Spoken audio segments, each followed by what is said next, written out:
Welcome to Ring the Damn Bell. I am your host, Big Kev. I have a very special guest, someone I've been excited to talk to for the past few weeks now when she agreed to come on the show. Island Girl TT. You may have seen her on Wow. You may have seen her on a few other shows. How are you doing? I'm doing great. Thank you so much for having me. No, thank you for coming. I really appreciate that. Uh, are you in Hawaii right now, or are you in the mainland? I'm on the mainland. You're on the mainland right now. Yes, yes. Currently, I Okay. reside in Atlanta, Georgia. So Oh, got it. So well, let's get started. So you grew up in Hawaii, correct? yes. And how was your childhood growing up? I mean, I can only imagine being in Hawaii. I mean, it was, to me, it wasn't anything different from living anywhere else until I moved away. Uh, and then it was kind of a culture shock. So when I was born, I was actually born in Oceanside, California, and Okay. I spent most of my life in Hawaii. So I, going from Hawaii to Louisville, Kentucky, which is where we Oh, made our first major move, was just a culture shock because I went there with like t-shirts and shorts, and it was snowing. So, yeah. Now, growing up in Hawaii, the Rock family, Dwayne Johnson, uh, his mom had her promotion there. As a kid, I think they may have been done by then in 1980. Were you exposed to professional wrestling locally, or is that something you didn't get into until you moved? I wasn't actually, and this shocks a lot of people. I wasn't an actual wrestling fan growing up. I watched Glow, Mhm. and and uh, I didn't get into wrestling until my husband decided that it was something that he wanted to pursue. He decided, he wanted to do professional wrestling. And I kind of just said, okay, well, what do you have to do that? And so he started training in Hawaii on fringe mats in the middle of a field. And after that, he got an opportunity to do a show on the Big Island. And it was actually Rey Mysterio's last indie show before Okay. he went up to WWE. Tells you how long ago that was. Right, right. And it was, yeah, it was with Blue Meanie. Jasmine St. Clair was there. That's where I learned a lot of my valeting tips from, just watching her go to the ring because I knew nothing Mhm. about how to do anything. And when we were training in Hawaii, he actually watched Tough Enough, the first season of Tough Enough, and he was getting his moves from there. And he was like, "Hey, can you come down and help me out? Like, just be my base, and I'm just gonna try these moves." And I was like, "Oh, okay." But to actually make the decision of moving from Hawaii to Louisville, he ran into the Rock, and it was in 24-hour fitness. And I tell the story all the time. Like, he was so afraid to go talk to him, but when he finally did talk to him, the Rock's advice was get off the island if you want to pursue this business. You're not going to go anywhere here, so you have to go where things happen. So he took his advice, and we took our kids and our clothes. We had two kids, and we took our clothes and we made the transition to Louisville, and we started the beginner class. And it wasn't my intention to start the beginner class with him. He kind of just looked at me when the trainer asked us, "Is it you or is it both of you?" And he just looked at me and was like, "You want to do it?" And I was like, well, "I'm not doing anything else. Sure, let's do it." So I just kind of did it because I felt like he kind of wanted me there, needed like some security to like just be there by his side. So I kind of did it, not knowing that I was going to actually have a career in it. But So you're right. let's go back to Michael, who that was your husband's name. When he said, "Hey, I want to be a professional wrestler."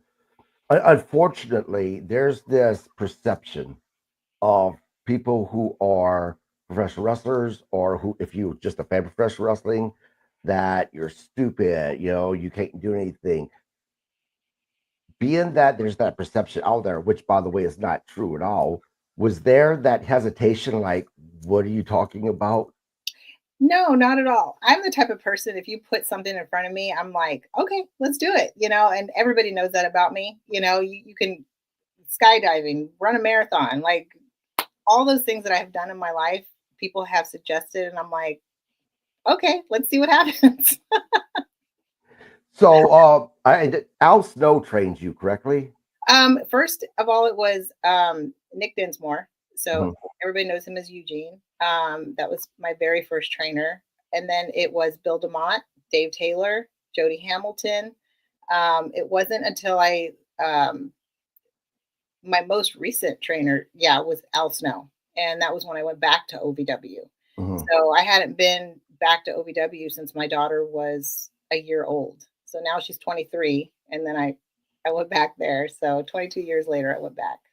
Oh wow! So tell me about your training. I know that when I had Baby Doll on the show a few months ago, she said that she was mainly a valet because when they tried to train her, whenever you fall, your body naturally wants to catch itself or move a certain way, and she couldn't overcome that. Did you have any of those type of issues? Is this something that you took to naturally? So I say training or trainer because it wasn't necessarily in the ring doing drills or doing anything like that. My training with Al was backstage, critiquing me, telling me how I can improve to get better, to what to do, what not to do, what to focus on, what not to focus on. That type of mental training is just as important as the physical training that you receive in the ring. So I did learn a lot because it was a refresher of television. Because the last time I had done television was Deep South Wrestling, and that was with Bill DeMott and Dave Taylor. And when I was released from my developmental contract with WWE, I went straight out into the Indies. My first stop was Japan, and I did 2 tours there, and then I went to Mexico, and then I went. So it was just fully indie shows, and then motion capture. So going back to television was a whole new beast. Mhm. Like from the indie shows, you have to like hit your times, you have to hit the moves, the way you're facing on camera, and there is just so much more to learn. So that's when I say I was trained by Al and Doug. So um, on that aspect. Yeah, so you mainly for a good while you worked mainly in southern United States, and you started at the same time as Micah. I did. Yeah, we started together, same exact amount of time in the business. He actually, being that we had 2 kids, it was a little bit hard for us to both be gung ho into it. So, naturally, one of us had to take a step back. And because this was his dream, I took the step back. And he made it to the advanced class. And then after that, he received his contract. And when he received his contract, they moved us down to McDonough, Georgia. And I remember Bill pulling me aside one day and just asking me, he's like, "Do you wrestle?" And I was like, "No." And he goes, "No, I think you do." A little birdie told me. And I was like, "Well, I mean, I really am not good." But he was giving me the benefit of the doubt. And he was like, "Hey, we have a girl here. She could really use another female to like help her do the drills because it's really different wrestling guys and wrestling girls." So they just kind of wanted me in there just as a body. And then the more and more he trained me and got to see me work, he was like, "You know what? I think we need to really push you if this is something that you would want to pursue. Let's take some pictures of you. Let's see what happens." And I just went with it. And before you knew it, I had a contract of my own. So that was just kind of like it blew Right. my mind. So, who was your first match against? The first time you got into the ring, your first match, the person you were wrestling, and how did that match go? And what was going through your mind the very first time you stepped through the Okay. ropes? So the very first rule of thumb that you ever learn as a wrestler is you take your gear wherever. So you always have your gear with you. And so I followed that rule. And even though like I didn't expect a match, or I was in the beginner class at OVW, and sure enough, I was asked if I had my gear in the car. And that was one day I wish that I didn't. No, no, I have to take that back because without those type of matches, you're never going to grow. You're never going to learn. So I did learn a lot. So it was against Jillian Hall, and they made me a heel, and I had no idea what that meant at the time. So you can only imagine how the match went, right? So yeah, there was a couple times in the match where she was just really frustrated with me, to be honest, and I just really just didn't know. Like I didn't. And at the end of the match, we were lined up for Rip to like rip us a new one, and he didn't. He was really nice about it, and he was just kind of said, "Females, fragile creatures." So did you go into this match not knowing how the match was going to go and with Julian just calling the match? And if so, how hard was that for you to follow, being that you never wrestled before? It was so hard. I didn't know psychology. I didn't know anything. Like I would get arm drags mixed up with hip tosses, like the name, like I was like, what? It was terrible. It was terrible. But I did, after that match, I was just kind of like sitting there, like, is this something I really want to do? Because I just, people getting mad at me, and I just didn't like that feeling of Mhm. somebody being mad at me, and it wasn't anything that I could control. So then I kind of just decided, you know what? If I'm going to do this, I'm going to do this. And so then I started like studying tape. I started like asking a lot of questions. I started just watching uh, body language. I started watching promos. I started, because my promos at first sucked too. I didn't realize that that was the most important thing that you should know. So nobody told me any of this stuff. Like I was just kind of thrown in there. Maybe people assume that I should have known. I don't know, but I I sucked when I was first coming up, and I know that, and I own it. And to this day, I'm still trying to improve and still trying to learn. And I have a ring of my own, which I try to keep my body agile and try to learn new things all the time. Yeah, I've talked to veterans of the business who said that the day you're not learning professional wrestling is the day you should retire. Yes. So I mean, you're going to learn the entire time. Do you remember what match it was that everything just clicked for you and you knew you had it? Um. Gosh, that had to be sometime early in my not early in my career, but like in my 30s, maybe. Sometime around there where it just actually clicked. And I was like, okay, because I was a baby face for the most part of my life, and I still am. Um, and having to lead girls that were heels that shouldn't even have been a heel. But I remember that day that I started. Mhm. So I would just give them a little bit of advice, tell them this is what you're going to do. And I would just lead them in the ring. I would just make sure I was like uh, attending, like making sure that they knew that they were going to be okay. I didn't want them to feel the way I felt. Right. So I just, one day it just clicks. Yeah. I can't remember exactly the match but one day it just did. And I was like, if I would have known this back then, dang, like it just clicks for all of a sudden. Yeah, it does. So how long were you wrestling before you decided that you were going to compete for a developmental contract with WWE? And what competition were you in? I wasn't in a You competition. wasn't? No, no. Okay, okay. I There's my just notes. moved down. Yeah, I just moved down with my husband at the time because he got relocated to Deep South Okay, Georgia, and I just I had to pick him up from practice and take him to practice because we only had one vehicle and our kids were in daycare, and we would have to like swap and go to the gym, go to work, do this, do that.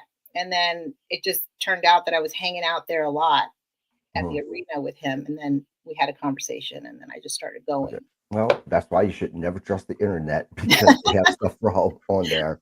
Yeah. So, I know it. So, is this correct? In July 20th of 2012, you debuted for Shine Wrestling.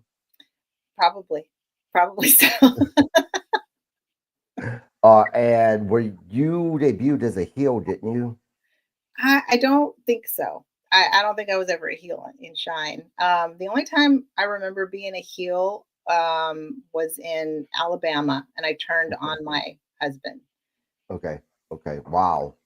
Yeah, How was that? it was. You know, it was actually great, and you know the reason why we did it was because, like I said, there weren't enough babyface girls out there, Mhm. uh, and I was a baby face, so they had to turn me heel to be able to lead these girls, right? So, um, one day they just decided, "Hey, we need you to lead these new girls coming in," and I was like, "Okay, let's do it." So, my ex, well, not my ex, but my husband at the time, Right.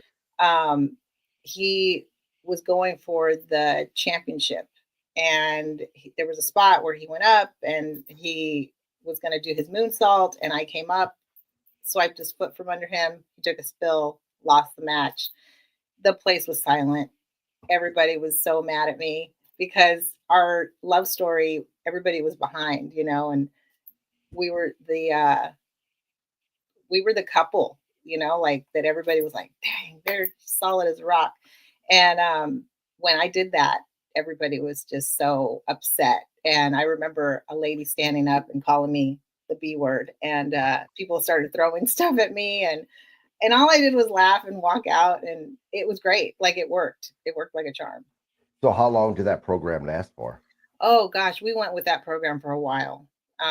Yeah, we went. It was a long time until I think the promotion had closed down, which was a couple of years. Yeah, I imagine that it's pretty hard to stay in kayfabe whenever it's your husband that you're training. I mean, It was, and I remember one lady. She was like, "It's okay. We all have problems. You guys will work it out."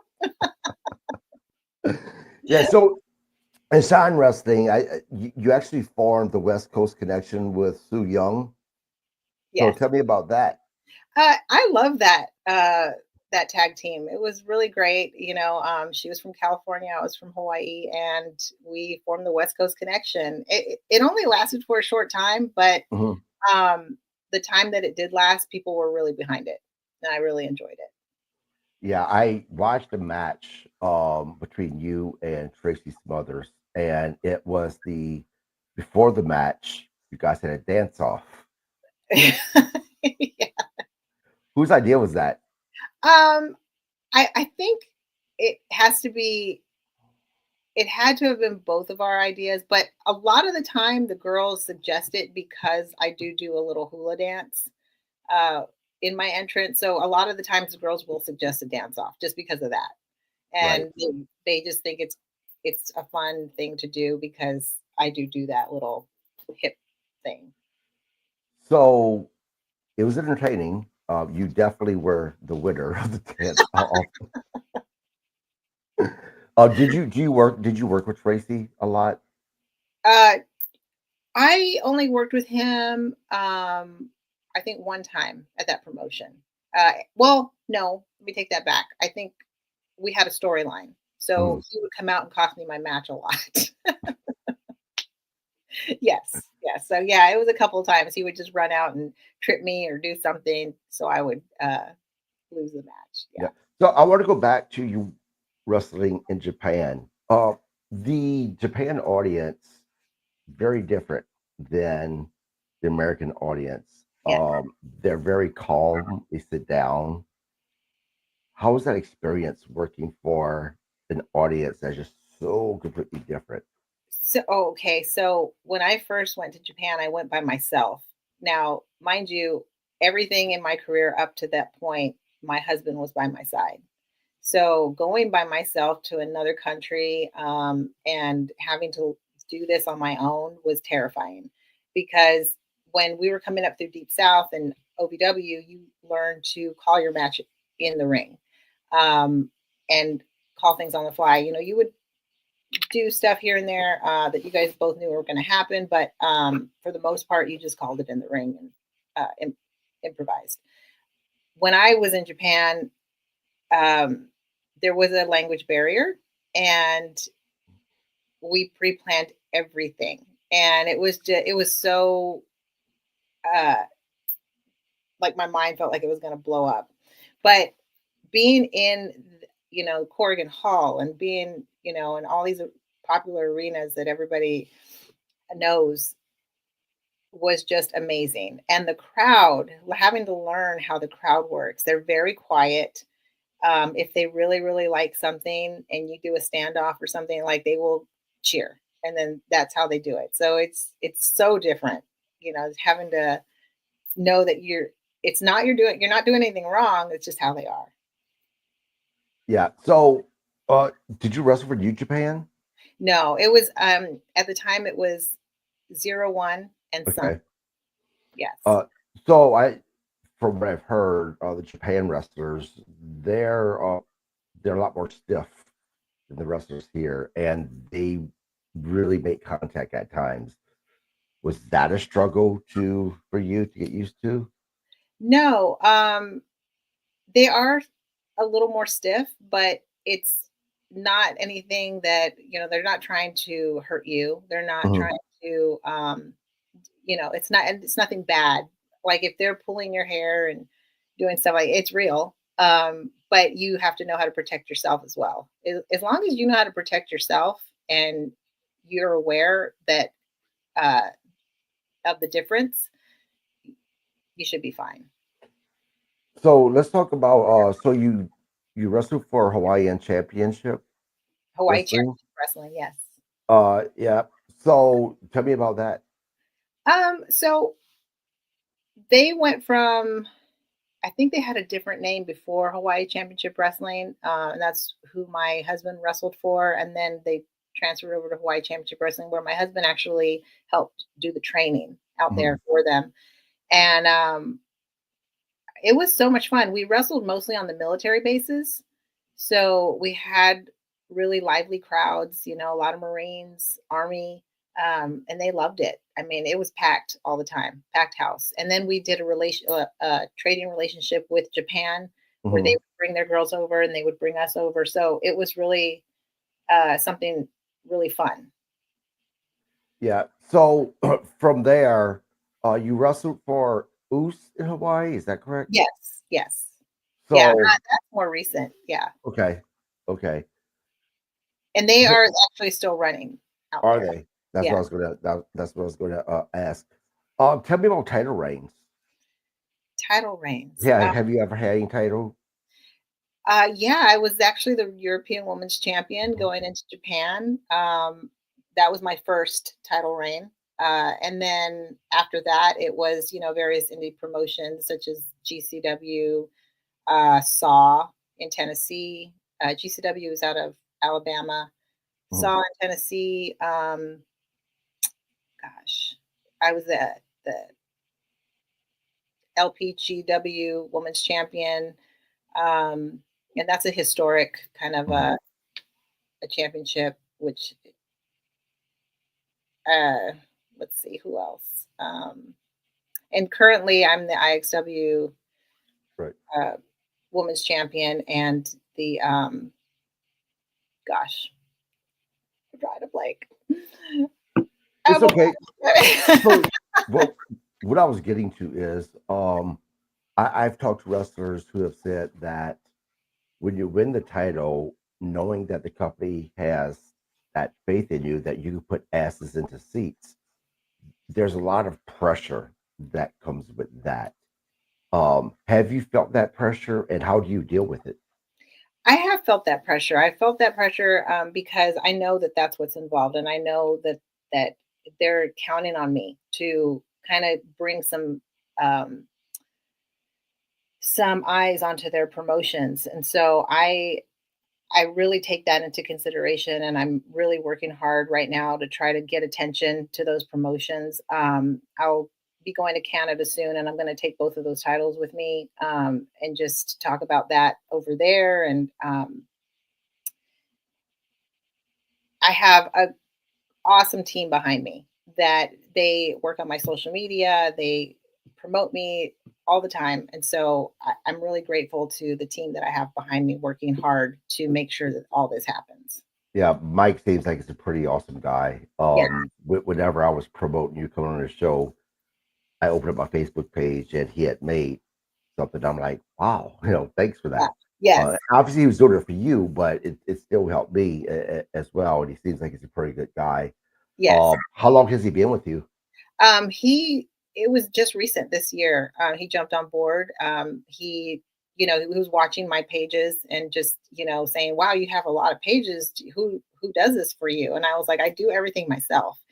And it's really hard because I own a business, and you know, in my business, I have several different businesses Mhm. that I do. Plus, I bartend. Plus, I wrestle. Plus, Oh, all this stuff. And he was like, "Would you like some help?" And I go, "That would be great."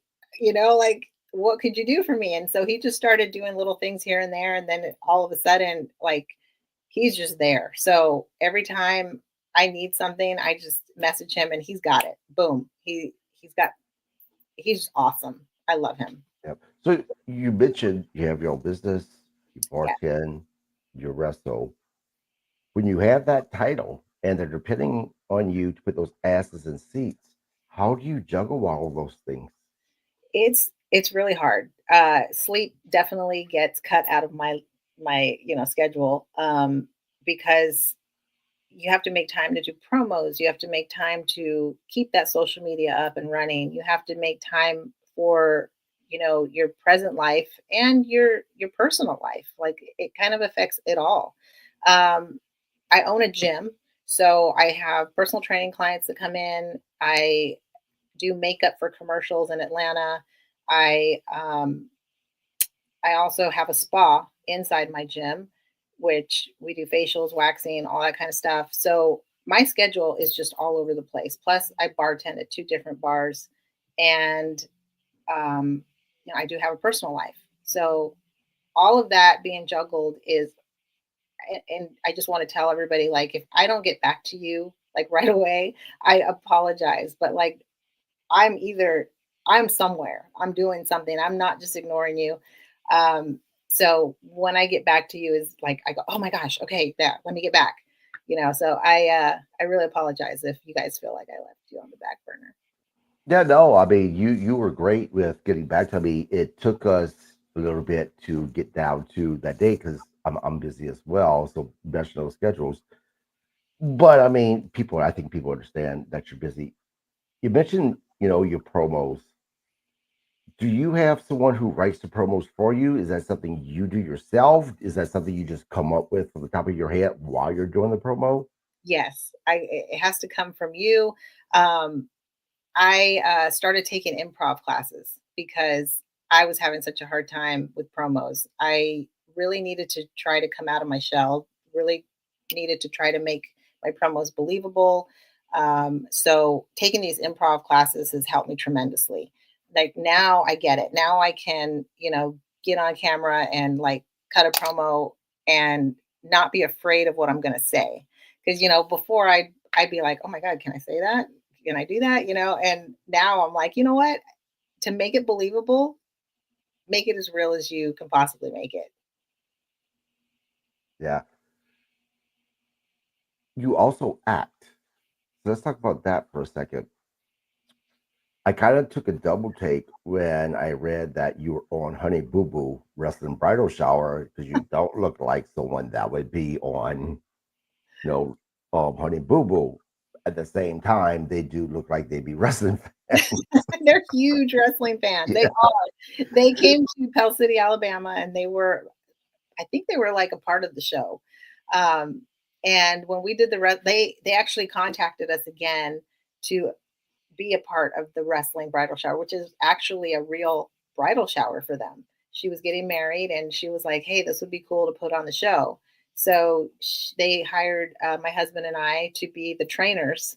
And I was the one to get her ready and glam her up and give her her outfit and train her a little bit on how, to wrestle in the ring. And then she got to do a match with my husband and, kick his butt a little bit.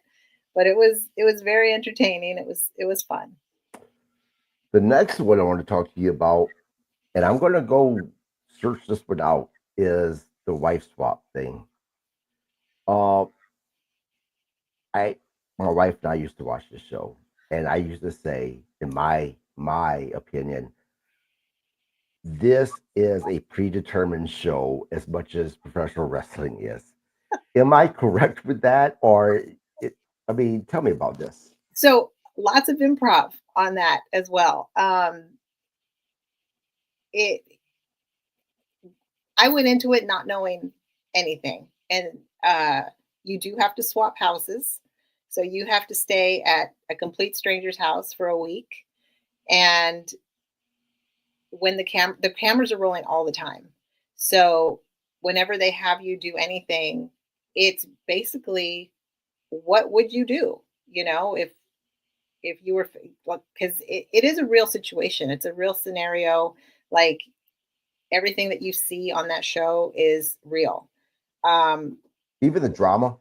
the drama, yes, to a point. So just all depends on how you want to handle it and how you want to react with it. I feel like they would have loved for me to be a little more rough around the edges, but that's just not me. That's not my personality. So I just handled it the best that I could handle it. And on the improv part, when you're doing stuff on the fly and they're asking you questions and they want you to answer real fast, um, I think they kind of wanted me to be a little more, I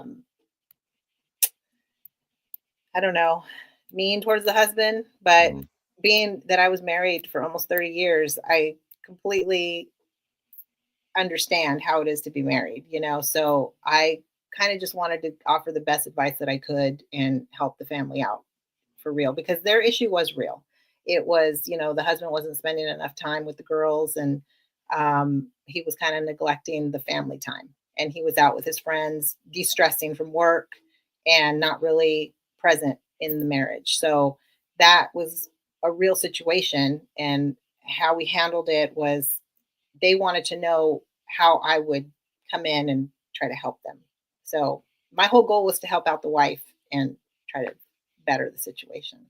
So, what was the situation with the wife that went with Michael? Right? Yes. Our situation was that I felt like I had a lot on my plate and Mike was just kind of there.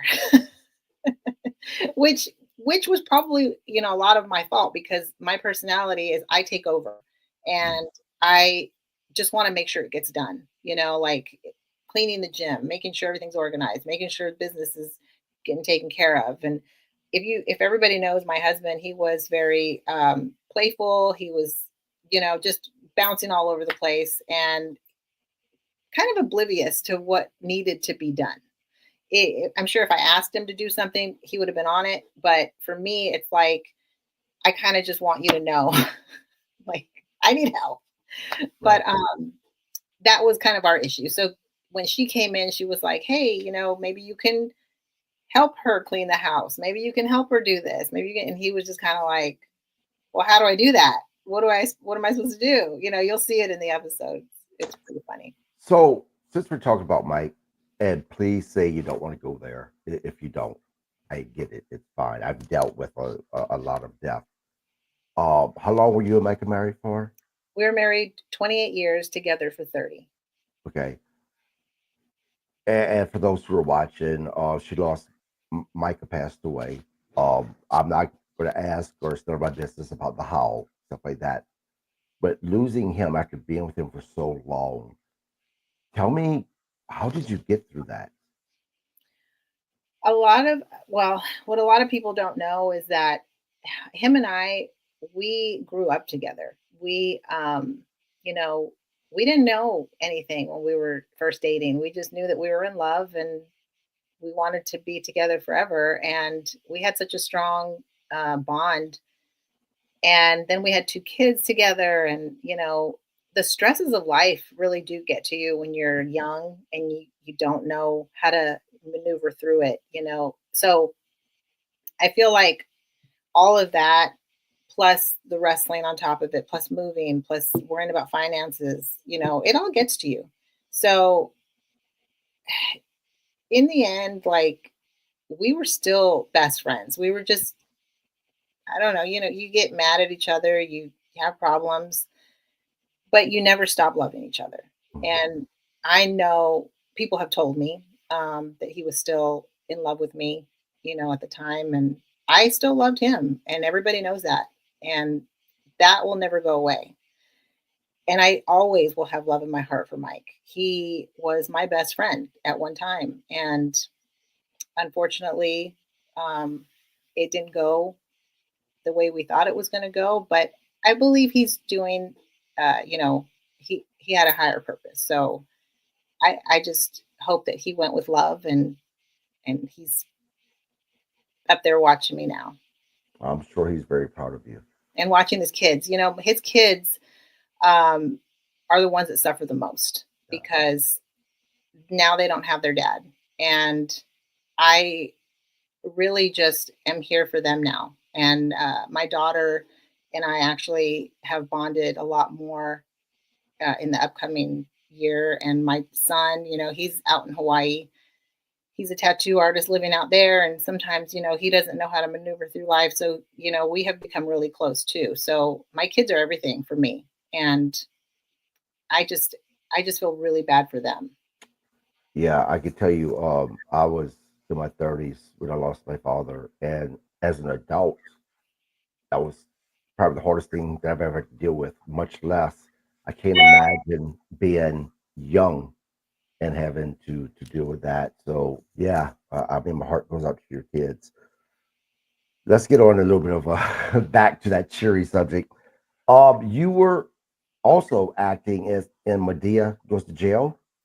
I was an extra in Medea Okay. Goes to Jail. So I just, saw a lot of the background production of it. But it was really fun. It was enlightening. And when you start acting, you kind of figure out what the do's and don'ts are and where you want to go. So for me, I know that I don't want to be a background extra. I want to be actually involved Mhm. in being have a speaking role. So that is in itself another journey that's going to take a lot of work. Yeah. Have you been in any other movies or TV shows? Gosh, off the top of my head, I can't even think. I know I was in one that we did. It was like a Space Cowboys movie, but it wasn't. I think it was just like a film festival thing. Right. And I did that with my husband at the time. After that, motion capture was really the only kind of acting thing that we did Mhm. for 10 years straight. Oh wow. What was the name of it? Motion capture. So it was for WWE. It was SmackDown versus Raw for the video games, and then 2K.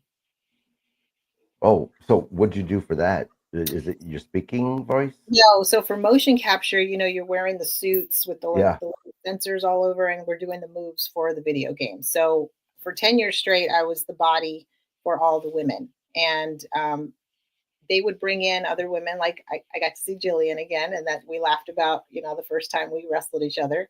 Um, Numerous girls came through there that I got to go ahead and work with. But for the most part, every month I was the same girl, and I got to do everybody. Like my most favorite entrance and moves to do was Lita back in the Mhm. day. And then, I got to experience working, doing everybody's moves from Gail Kim, Beth Phoenix, Natty Neidhart, Trish Stratus. I mean, you name them. If they're on the roster, I probably did their moves. Wow. How difficult was that to do, being dressed up in that gear and doing those moves? Is this something that took hours Well, each? we were there for like 8 hours straight every day. And so they have you do like little clips of the moves that they want you to do. And it's mostly their signature moves. Mhm. So a lot of stuff that I learned how to do in wrestling, I did for the first time at motion capture. So, like, if they wanted me to do a moonsault or a missile drop kick or something like that, it was the first time for me doing it there. And I was Wow. terrified because I was like, I don't do these moves. Like, there's a reason why I don't do these moves. And so it took a little bit because it took me getting over my fear of actually doing the move and practicing it and making sure that I could hit the mark and do it. So that took a little bit of time, but I was determined. So if they gave me something to do, I was like, okay, I'm going to try it, and I surprised myself most of the time. And a lot of the times too, when I would do a move that, I didn't regularly do and hit the mat, I'd be like, oh my God, why do they do these moves? Now, have you taken these move sets that you learned into your professional wrestling career? No, not really, because they're signature moves of theirs. So I try not to take anybody's signature moves and make them, and repeat them. There a You're lot a of rarity because everybody else is doing it. yeah, and if you've seen me wrestle, you see that a lot of stuff that I do, Right. nobody else does. Yeah. And I thank my husband for that because he really helped me come up with stuff that was original and stuff that was my own. That surfboard move, that was his. And he gave it to me and I ran with it. And so he was the one that actually made that up. And it just it it really caught on and everybody loves to see it and I'm glad that I can still do it. And now if you watch my daughter wrestle, she's actually stealing it from me. Yeah, we was going to get to your daughter in a few here. So I have to ask you, if you were offered a WWE contract and a contract to be an actor or an actress, I'm sorry, for so many movies, say Warner Brothers or whoever, which would you choose? So I loved working for WWE. It was really fun. I did get to experience that part. And knowing what I've experienced in the past, being with WWE, and I can uh, honestly say that I did love working for them. I would probably take the acting contract because it's something that I want to do and move forward with.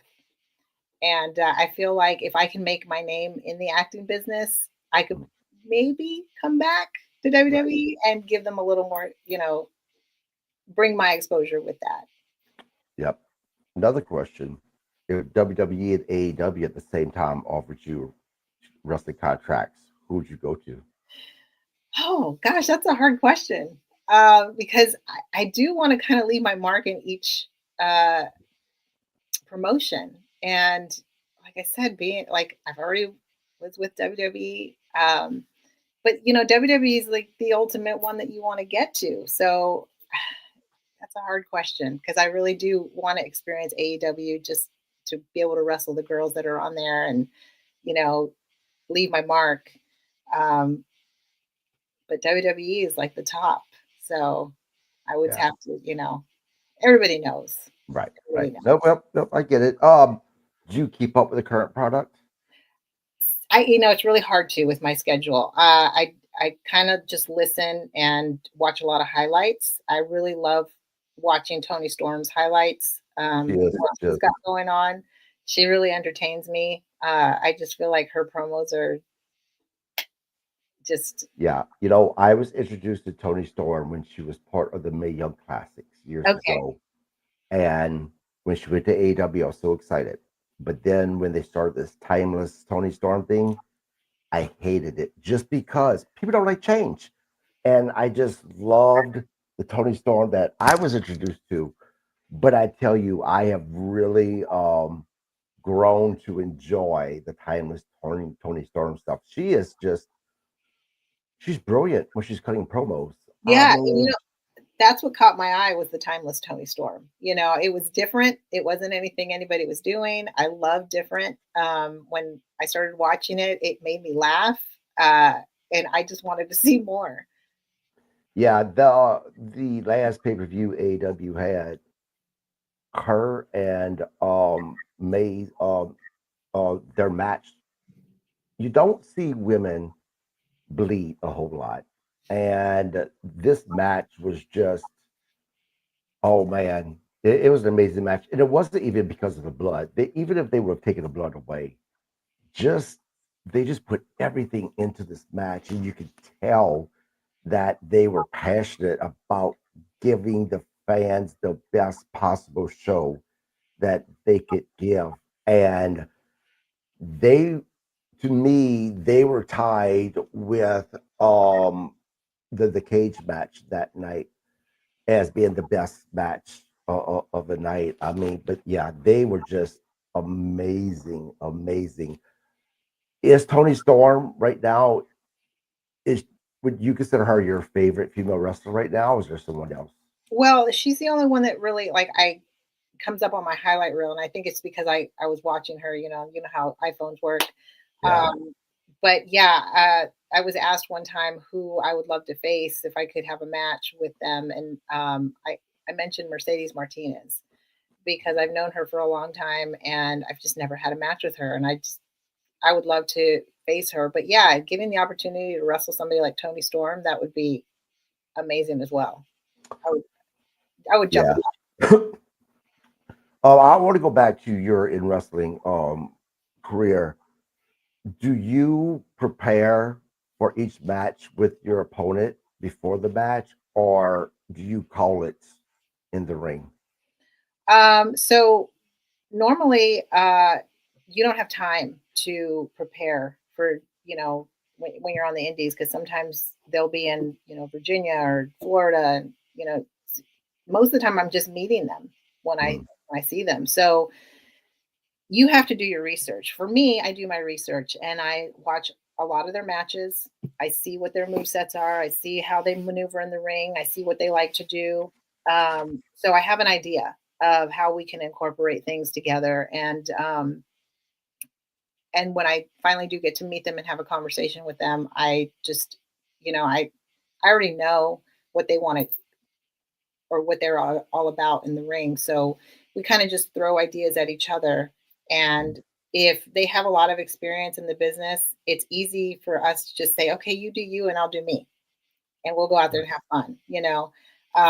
But a lot of the times you do have to kind of have bullet points and just know where you're going in the match. Working experienced wrestlers is really fun because you can do the you do you, I do me, Mhm. and you can improvise a lot. Uh, as to where if they're beginners, you have to kind of break it down and like memorize everything. So I don't like doing that, but if that's going to benefit the match to do it, then that's what I have to do. Couple of questions before we get to your daughter, who I want to talk about. Do you have a favorite match that you've done? I would have to say the match.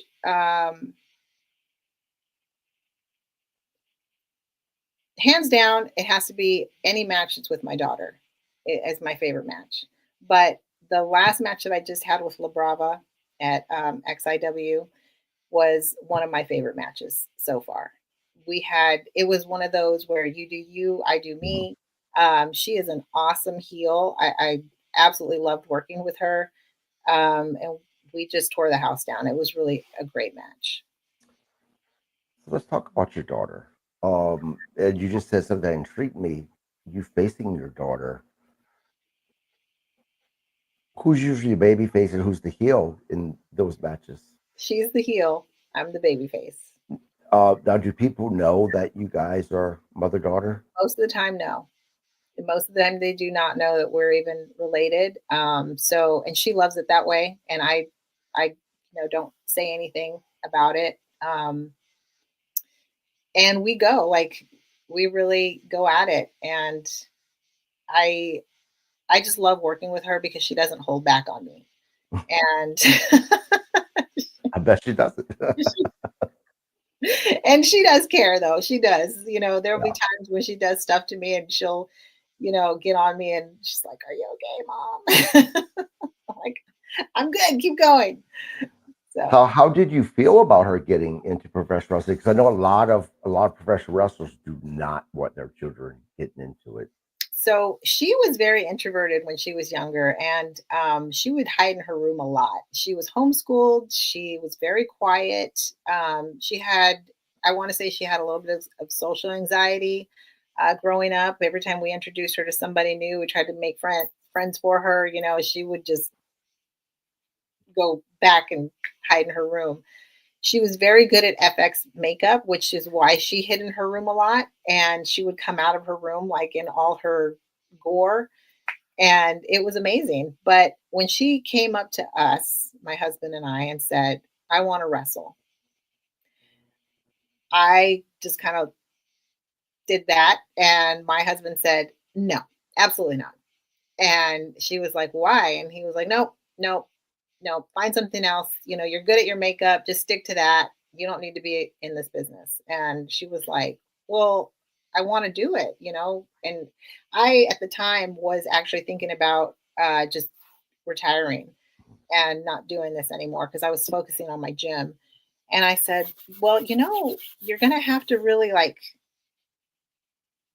act and like talk to people and, you know, come out of your shell a little bit. You know, you're going to have to like make noise and, you know, be out there." And she was like, "Yeah, okay." And Luke Gallows had a school called the Good Brothers Dojo, Mhm. and it was right down from us. And that's where she wanted to go train. So that was right before Wife Swap. And that was actually why the ring was put into our gym for Wife Swap.